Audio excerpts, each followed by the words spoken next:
space. The final frontier. It feels a little closer now than it did even just a couple of weeks ago.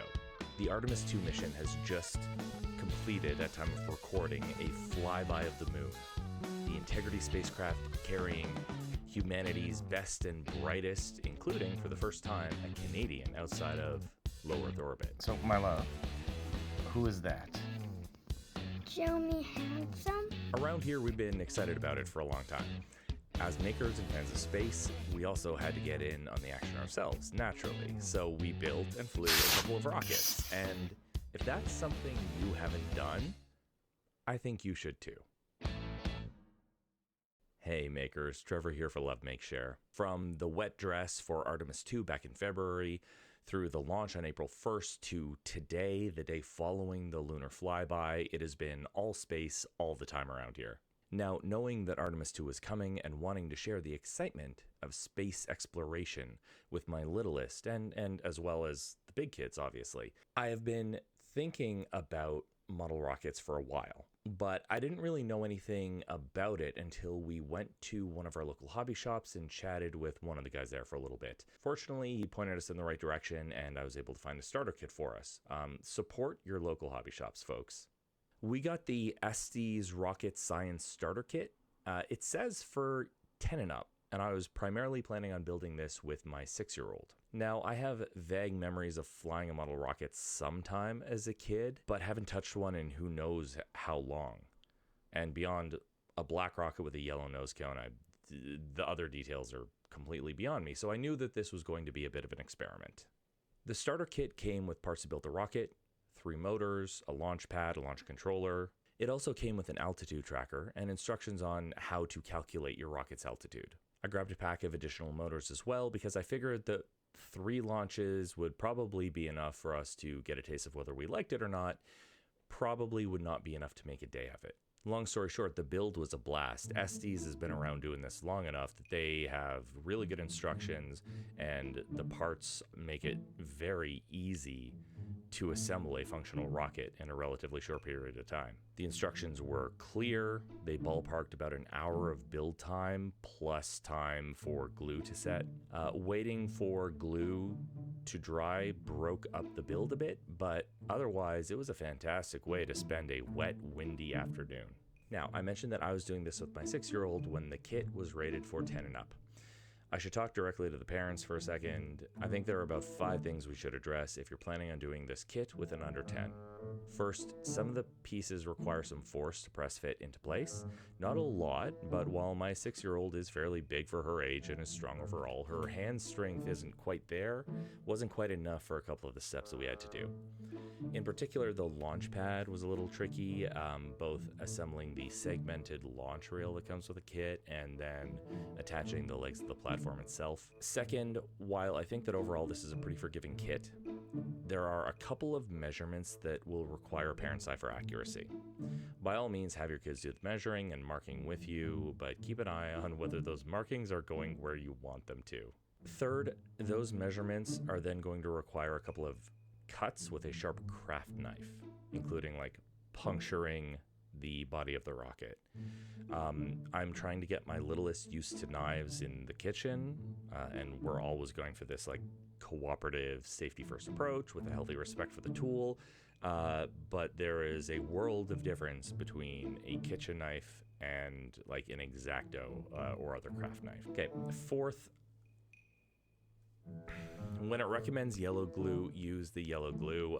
Resist the temptation to use a faster acting glue like cyanoacrylate or something. Your kiddo will get glue on them. Your under 10 will get glue on them during the build. And you want that to set slowly and not set instantly. You do not want the glue that gets all over them to be a CA glue. Be patient, plan to have periodic breaks while the glue is drying, have other activities on hand. Set the expectation early that you will be doing other things while glue dries. In our case, we had some coloring, a few Artemis II related videos queued up, and another design project that I will talk about in a minute. Fifth and finally, Some of the Estes kits come with great stickers for the rocket. My kiddo really liked the stickers that came with our science starter kit. These stickers need to be stuck down. They will very happily flap around if they don't get a good seal, and that's probably not what you want during high-speed flight. So again, set the expectation that you will apply them as a team and that your job as a parent is to do backup checks and make sure the seals are good, just like the people who work on the real rockets.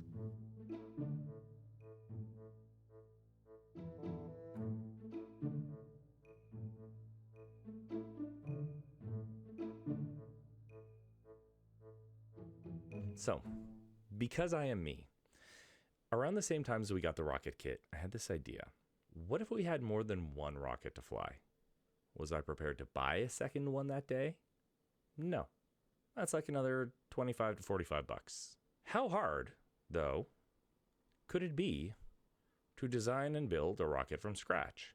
By the way, if you don't immediately pick up on the hubris in that statement, in that question, A, you're my kind of people, and B, we probably both need help. We've had Kerbal Space Program around forever, and I had an empty chip can that kind of reminded us of a simple starter rocket in that game.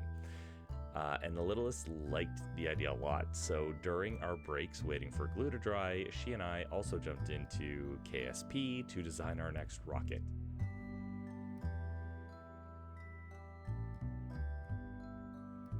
Wait, you know what we forgot? What did we forget? The engine. Oh my goodness, we forgot the engines. 5, 4, 3, 2, 1, activate.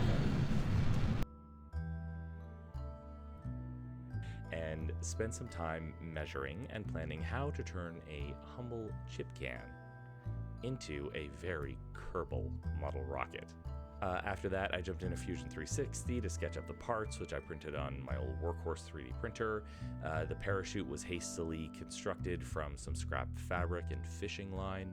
The rocket design principles we followed were almost exclusively vibes. So I really had no idea how it would fly. I knew right away that it was going to be way heavier than the Estes rocket, but I figured it was still worth a shot. Okay, so here's the thing. This is where a simple project of let's build and fly some rockets starts to take on a life of its own. Now we have 2 rockets, and so it kind of qualifies as a fleet. We were running both a proven model and an experimental one. We were watching the weather for launch conditions. We were prepared to go or scrub as needed. We had a launch crew assembled and ready to go, and launch windows depending on how the weather was cooperating. We were running our own space program, and space programs have names and logos. So she landed on the Family Rocket Laboratory, inspired by NASA's Jet Propulsion Lab, JPL, where her favorite YouTuber Mark Rober used to work, and the fact that we're building rockets as a family. Great name, does what it says on the tin. So we checked out a bunch of space program logos from all over the world, looked at where some of those countries were on the map, talked about other cool missions that have been happening, and identified the kinds of shapes that were present in many of the logos. We both sketched out a number of different logos. She picked her favorite, which was one of hers and not one of mine, and that's fine, which I then refined a little bit. We decided that the shapes and colors in her favorite logo design would represent the rocket launching off the launch pad into the sky. And so then I did my usual thing and brought the design into Inkscape and went way too far with it and printed up a bunch of stickers for the rockets and for us and cut them out on my Cricut. Okay, at this point in the story, we are 3 days before the Artemis II launch. And like Artemis II, we were rapidly approaching a narrow and very fraught launch window. I knew a couple of things going into this. One, I knew I wanted to include my dad. He and mom were going on a trip soon, so we were rapidly running out of runway. 2, I also knew that the weather, right? Spring weather brings with it fluctuating temperatures and a lot of wind. So we needed a day where the wind was under the recommended maximum for flying rockets. Anything more, launch could go squirrely, and the likelihood that we would lose the rocket or something else would go wrong goes up. Finally, as the clock is ticking down, we have an early spring day where we weren't going to be rained out, and wind might be challenging, but probably not prohibitive. So on the very last Sunday we had available to us, we packed up the kids and the dog, said good luck to my wife as she worked through her end of semester marking, and headed out of the city to meet up with my folks, the kids' grandparents, as well as my sister and her family. Finally, the family rocket lab was going to have its first launch. I am struggling a bit to describe how lovely it was to have a whole crew together to fly the rockets. 10, Put the pin in. 9, And give us a countdown. RS-25 5. engines. 5, 4, 3, 2, 1.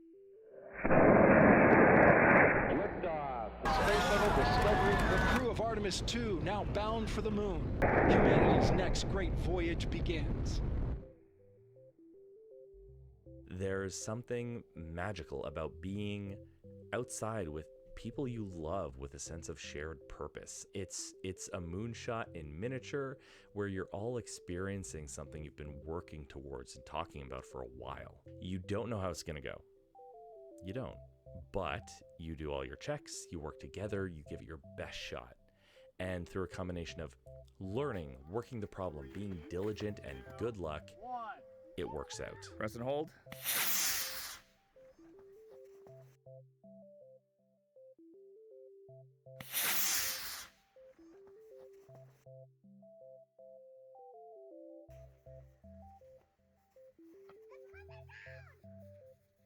There it is, the chute's deployed. Coming down, you can see it kind of spiraling on the parachute. Oh, it's coming down over the pond.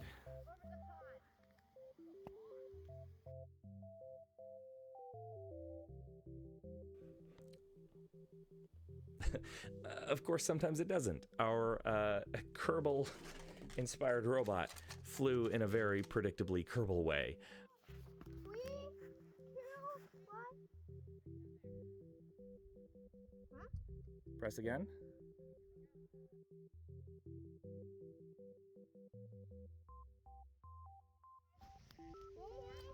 Three, two, one. Whoa! Oh, well, it's separated. It's separated! That was a pretty Kerbal launch. It does. Yeah, it's right here. And it, you know what? It deployed the capsule. It deployed the capsule. It just did so on the ground. Yeah, but the How did this go? broken. I kind of knew it wasn't going to work out really well. Like I said, it had exactly no research put into its design. It was way too heavy. Some of the joints were not secure. It wasn't balanced. It flew much in the way a brick would. It also failed from a materials perspective. The fishing line parachute cord was a terrible choice. Even being held away from the rocket engine on a little internal platform and with a bunch of wadding, the heat from the secondary charge that was supposed to deploy the chute melted through the line. Lessons learned. Next homemade rocket, we will do our homework first. We also didn't try to estimate the altitude of the rocket. Recall, the kit came with an altitude tracker, which we didn't end up using. In fact, we didn't even end up finishing it. One, I didn't think doing that math was going to be particularly compelling for a 6-year-old and our motley crew of observers. But also, it ended up being kind of difficult for us first-timers to visually track the rocket. We just did not expect how high it would go. And unfortunately, we also didn't bring any real way to measure how far apogee was from the launch pad. We will try to be more prepared for that next time.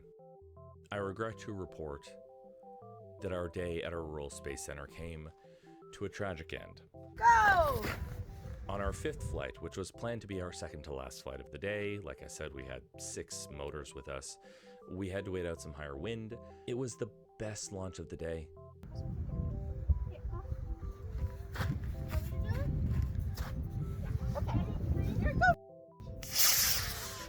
Wow! High and straight.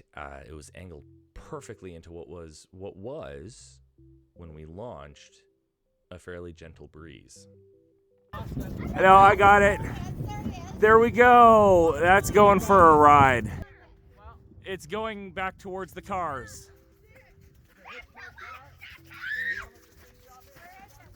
It's coming down.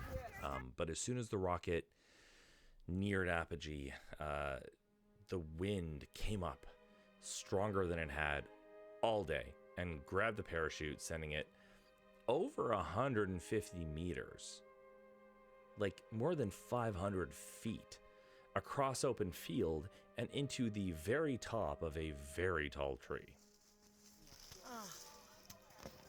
Is there anything we could think of? There's no way, And even though we knew this was a possibility, even though we had discussed this as a possibility, there were tears. We treated it as a test flight and came to terms with losing our first rocket, although it took a while. Just as Mercury and Gemini and Apollo had accidents and kept going, so will we.